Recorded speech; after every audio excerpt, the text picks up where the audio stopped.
Hello guys तो here we are. तो guys आज मैं आपको देने वाला हूँ कुछ स्विंग, शॉर्ट टर्म स्विंग रहेगा, कुछ लॉन्ग टर्म टू स्विंग रहेगा। और आज एक ऐसा भी स्टॉक है जो कि हम लोग को लॉन्ग टर्म के लिए काम आएगा। यानी कि आप अगर लॉन्ग टर्म के लिए उसको रखना चाहते हैं, लॉन्ग टर्म स्विंग नहीं, लॉन्ग टर्म के लिए अगर रखना चाहते हैं तो अभी वो अच्छे लेवल्स पे, बल्कि और अगर और डीप आते हैं तो आप बाय कर सकते हैं। ठीक है, तो शुरू करते हैं इसी के साथ। तो अभी हम लोग के सामने खुला है जो है निफ्टी आईटी का। जाते हैं तो हाँ, पहले करते हैं, मैं बता देता हूँ आपको। पहला है शॉर्ट टर्म, पहले जाते हैं। तो ये अगर आपको दिख रहा होगा तो ये है आईसीआईसीआई बैंक का। अब आईसीआईसीआई बैंक का एक क्या सही वो है, बैंकिंग सेक्टर आपको पता है कि इस वीक तो कहते हैं मचा दिया है। तो अगर हम लोग देखेंगे तो आईसीआईसीआई बैंक बार बार यहाँ से सपोर्ट ले रहा है। यहाँ पे इसने कंसोलिडेट किया, यहाँ पे ब्रेकआउट दिया, सपोर्ट लिया, एक बार सपोर्ट लिया, वापस ऊपर गया, सपोर्ट लिया, यहाँ पे यहीं पे कंसोलिडेट कर रहा था ये चैनल में। इसके बाद वापस ऊपर गया, फिर लिया, फिर यहाँ पे इसने 3 बार रेजिस्टेंस ले चुका है। तो 1 बार लिया, 2 बार लिया, 3 बार लिया, यहाँ आके सपोर्ट लिया, फिर वापस से भी जा रहा है। तो इस बार चांसेस हैं ज़्यादा थोड़े, 3 बार ले चुका है, रेजिस्टेंस वीक हो चुका है। क्या इस बार अगर ये इस पे जाएगा या इसको क्रॉस करेगा, यानी कि जो हम लोग का लेवल है 736 का लेवल क्रॉस करेगा तो हम लोग के टारगेट्स आसानी से आएंगे 760 780 के बस। और स्टॉप लॉस जो रहेगा, स्टॉप लॉस हम लोग ले सकते हैं। अगर हम लोग 736 पे बाय कर रहे हैं तो हम स्टॉप लॉस ज़्यादा बड़ा ही लेंगे, 720 का लेके चलते हैं। सिर्फ 16 रुपये का स्टॉप लॉस, इससे ज़्यादा में नहीं होगा।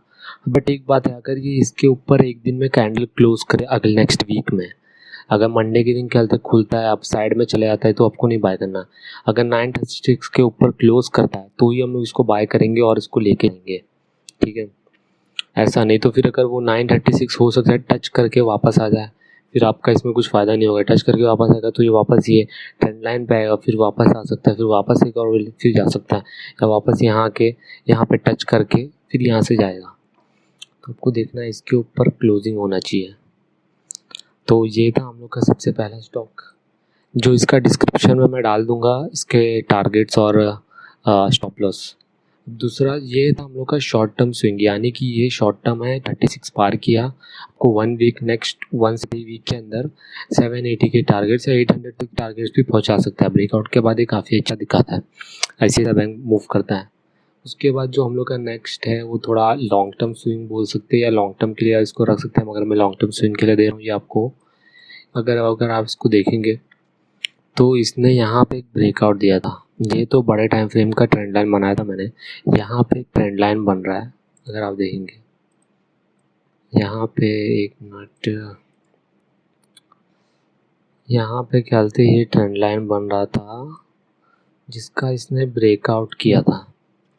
ये ट्रेंड लाइन बन रहा था, इसने इसका ब्रेकआउट किया, ये हाई बनाया, नीचे आए, फिर वापस यहाँ रेजिस्टेंस, एक बार, दूसरी बार, तीसरी बार ले, चौथी बार, अब ये जाके इसको पार करके ऊपर क्लोजिंग दिया। मैं इसको देने वाला था, मुझे लगा था ये 1200 के आसपास क्लोजिंग दे सकता है। मैं तो इसको बाय कर लिया था पहले ही, मैं आपको वीडियो बनाने वाला था बट थोड़ा लेट हो गया। मुझे नहीं पता था कि ये कहते हैं फ्राइडे के दिन इतना बड़ा मूवमेंट कर देगा। तो फिर एक मिनट, इसको हटा देता हूँ मैं। हाँ, तो फिर ये हम लोग अगर आएंगे तो ये अब इसने 12:10 के क्लोजिंग दिया, तो अब इसके इमीडिएट टारगेट्स आप लेके जा सकते हैं 1280 के 1320। मगर ये मैंने क्या दिया, अगर आप शॉर्ट टर्म में इसको रखना चाहते हैं, बहुत सारे लोग क्या करते हैं, थोड़े बहुत प्रॉफिट्स आता है तो निकालना चाहते हैं। अब लॉन्ग टर्म स्विंग के जो टारगेट्स रहेंगे वो तो आपको इसमें पता चलेगा, वीकली चार्ट में जाना पड़ेगा।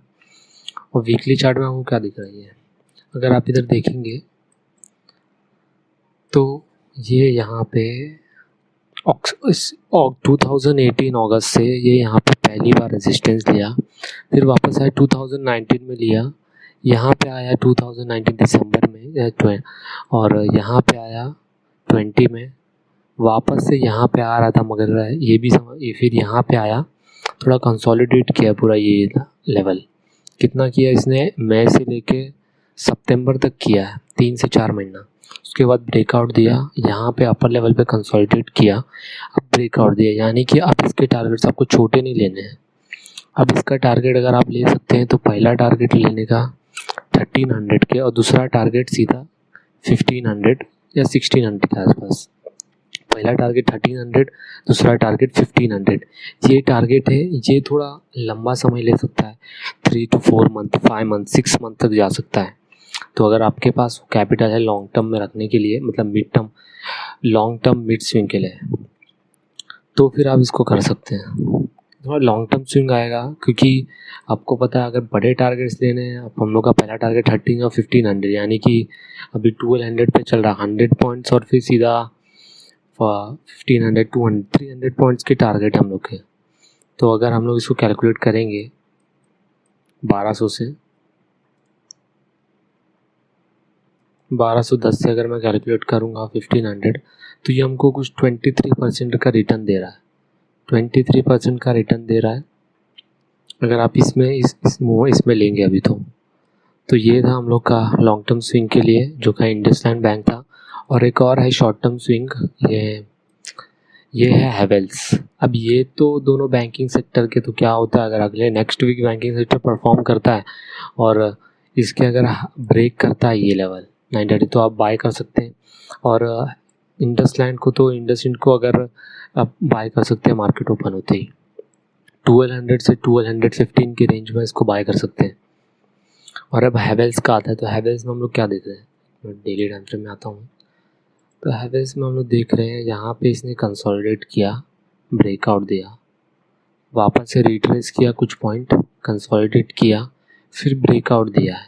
अब ये वापस से वही पॉइंट पे आ गया है इस लाइन पे, जैसा आप देख सकते हैं। 1 मिनट, ये है, इसको मैं बंद करूँ, हाँ।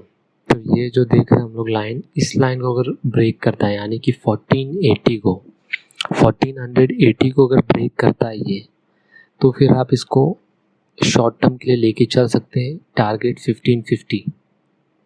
ये असल में बहुत ज़्यादा वॉलेटाइल स्टॉक है। अगर मैं आपको दिखाऊं 15 मिनट का चार्ट, तो देखिए हर एक कैंडल पे इसने 14 तारीख को देखेंगे 2 कैंडल बनाया, एक आया और विक कितना बड़ा बनाया, उसके बाद यहाँ पे दूसरा कैंडल ग्रीन बनाया, फिर एक बनाया, फिर यहाँ पे कंसोलिडेट, फिर एक फिर ये बहुत ज़्यादा ही वॉलेटाइल स्टॉक है। तो इसमें अगर आप ले रहे हैं तो आपको थोड़ा सब्र रखना पड़ेगा और लॉस तो देखना ही पड़ेगा। हो सकता है वो यहाँ से रेजिस्टेंस लेने में बहुत माहिर है, मैंने इसको कहते हैं ले चुका इस रेंज में, मैंने इसमें ट्रेड किया और बहुत ज़्यादा ये कहते हैं वॉलेटाइल है।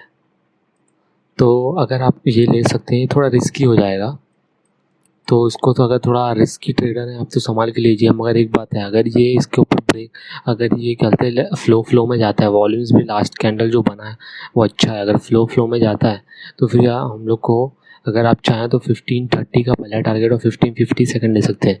तो हम लोग का पहला टारगेट होगा 1530, दूसरा टारगेट 1550। मैं इसको कल डिस्क्रिप्शन में डाल दूंगा, आप डिस्क्रिप्शन में से स्टॉप लॉस और वो लेके चल सकते हैं। हम लोग इसका स्टॉप लॉस जो लगाएंगे वो रहेगा 50 का, 1450। इसके नीचे आएगा तो फिर ये वापस से यहाँ से अभी यहाँ सपोर्ट लेने आ सकता है। तो ये था हम लोग का तो अभी हम लोग ने देखा 2 स्टॉक्स जो कि शॉर्ट टर्म स्विंग है और एक है जो लॉन्ग टर्म स्विंग है।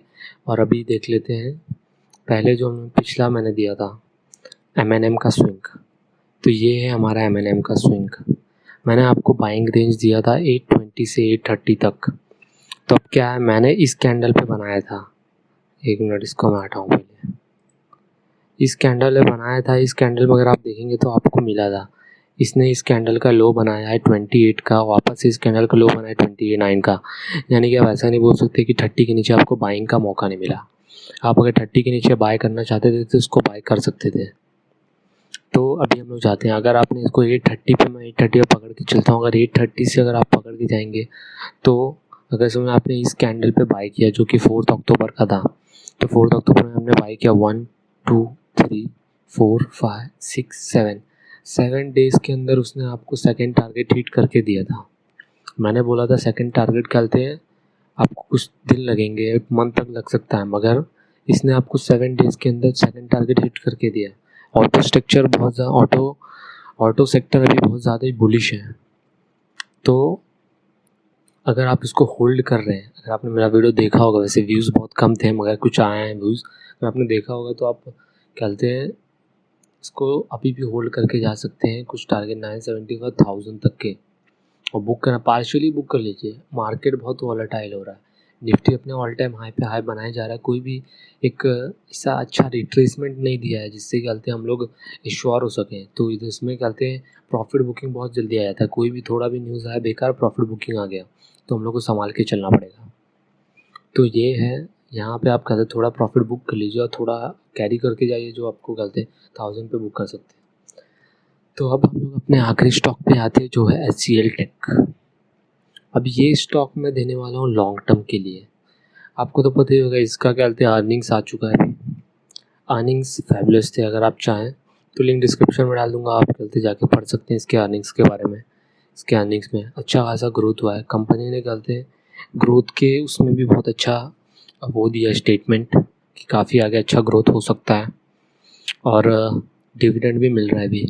तो अगर आप लॉन्ग टर्म के लिए चाहें तो इसको कहते कर सकते हैं। IT सेक्टर में कोई भी IT सेक्टर के सारे स्टॉक अभी तक बहुत बुलिश थे, मगर देखेंगे ये वाला दिन था 27 सितंबर से बुकिंग आ चुका है, और बुकिंग आने के बाद ये बहुत अच्छा है, क्योंकि मैं भी ख़रीदने का सोच रहा था मगर ख़रीदा नहीं था, क्योंकि मुझे लगा कि वो बहुत ही अपर रेंज, बहुत कहते हैं वो हो गया, ओवर वैल्यूड हो गया है, और कहते बहुत अपर उसमें मिल रहा है। तो मैं सोच रहा था कोई अच्छा खासा रिट्रेसमेंट आए तो उसमें मैं बाय कर सकूं। मैंने HCL टेक बाय कर चुका है, पूरा नहीं बाय किया है, कुछ बाय किया मैंने 1250 के, और मैंने इसी कैंडल पे बाय किया है, और मैं अभी इसको और भी बाय करूँगा अगर ये आएगा 1200 के लेवल्स पे। तो आपको अगर लॉन्ग टर्म के लिए चाहिए मगर इसके रिज़ल्ट अच्छे आए तो कल ये रिवर्स भी यहाँ से जा सकता है। तो आप क्या कर सकते हैं, HCL टेक को बाय कर सकते हैं इस लेवल पे, और अगर नीचे यहाँ पे आए सपोर्ट लेने तो यहाँ पे एक्स्ट्रा और ऐड कर सकते हैं, और फिर यहाँ से इसके टारगेट तो आपको पता है बहुत है। IT सेक्टर बहुत ज़्यादा ही बुलिश है पैंडेमिक के बाद में, और ये बुलिश रहेगा आने वाले 1-2 साल में, और आने वाले 5 साल में सारे IT सेक्टर्स 100 to 200% से ज़्यादा रिटर्न देंगे। तो अगर आप इसको 1200 लेवल पे बाय कर सकते हैं, बाय हो जाएगा अगर आपने कोफोर्स देख लिया है, और उसके बाद माइंडट्री, एम्फोसिस, ये सब में देखें कितना % रिटर्न आ चुका है। तो HCL टेक में भी ऐसा आप देख सकते हैं, इसके लेवल्स तो आपको 2000-3000 तक ही मैं दे सकता हूँ। लॉन्ग टर्म के लिए बहुत अच्छा स्टॉक है, बाय कर सकते हैं। अगर आपको इसके फाइनेंशियल्स चाहिए तो बहुत सारे यूट्यूब चैनल्स हैं जो इसके रिज़ल्ट के बारे में बताते हैं और फाइनेंशियल्स के बारे में बताएंगे, तो आप वो वीडियोस देख सकते हैं। ओके तो फ्रेंड यही है, चैनल को लाइक सब्सक्राइब कर दो। आप तो देख रहे हो, बहुत सारे लोग नहीं देख पा रहे हैं, लोगों को बता दो। M&M दिया था, M&M का अच्छा खासा टारगेट हिट हो गया 7 दिन के अंदर। सेल दिया था, सेल हिट हुआ। SGX में रिजल्ट की वजह से प्रॉब्लम हो गया, हाँ तो मैं मानता हूँ वो हिट नहीं हुआ, मगर इंडस और ICICI में, हैवेल्स और ICICI में पूछोगे तो मेरा ICICI में रहेगा अगर ये वॉल्यूम के साथ इस लेवल को ब्रेक करता है 733 को, अगर बैंक निफ्टी बुलिश रहता है तो आप बाय करके आ सकते हो। इंडसइंड बैंक तो है शॉर्ट कॉल लग रहा है, भाई शॉर्ट नहीं बोल सकता, मार्केट में कोई भी चीज़ शॉर्ट है नहीं, मगर फिर भी लेके आ सकते हो आप। 1300 के टारगेट तो दे ही देगा। हैवेल्स में अगर आप थोड़ा रिस्की रहो तो फिर लेके इसके चल सकते हो, और HCL टेक लॉन्ग टर्म के लिए तो यही है। अगर वीडियो पसंद आए तो चैनल को लाइक और सब्सक्राइब कीजिए, और आज के लिए इतना ही।